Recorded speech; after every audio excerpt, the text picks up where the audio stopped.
Yeah, esports.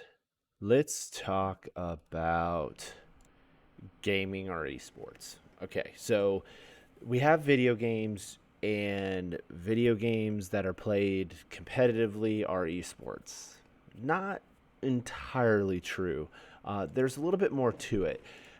So in this lesson, we're going to talk about the difference between gaming and esports, and then we're going to define some of the archetypes of companies that exist in this industry. So it's this esports versus gaming thing, right? Um, it turns out that gaming is inclusive of play of all video game types. So PC, console, mobile, VR, you name it. And specifically those that involve the interaction with a user interface or an input device. So video games can be things like the old school little handheld electronic games that aren't even really recognizable as computer games, but those are still going to be part of video games. To playing on, playing League of Legends Wild Rift on your mobile devices, playing, video games in VR. That's gaming. Just the interaction with them. Now, esports is a little bit more specific. It is a competitive subset of gaming. And this is really this statement here is what I want to drive home, and I will say it many times.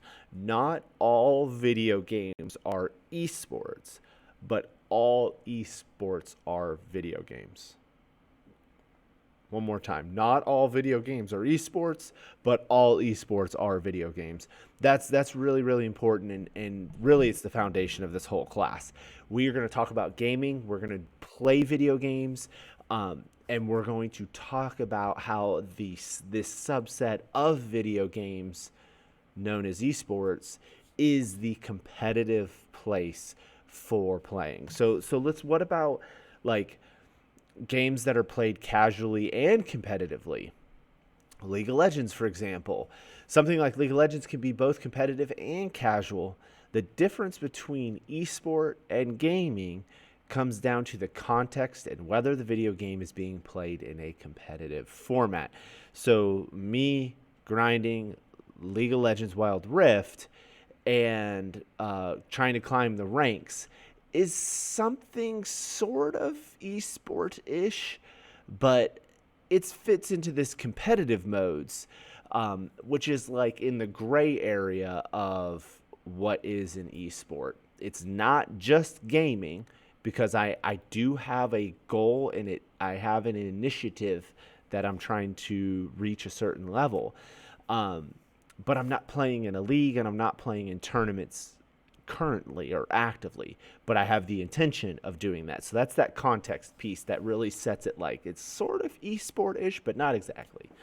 Then you have Pro Am League play. So this is where Mr. Graf plays.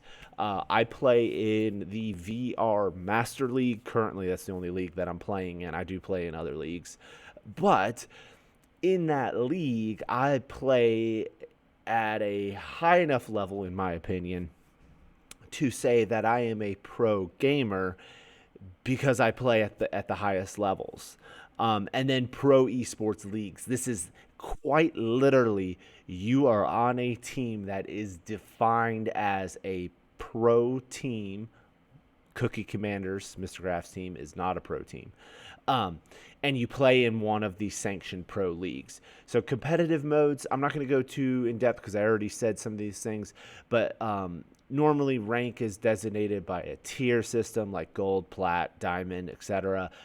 In League of Legends, my goal is to get to emerald, and I'm on my way. I'll get there. It's just going to take some time. Pro Am League play. This is what I just mentioned as well.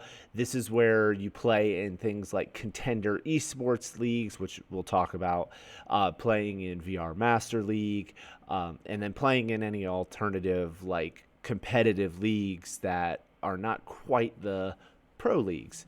These pro leagues are the highest level. This is it. This is what pro gamers, this is what esport athletes want to achieve. They want to get to that super high tier.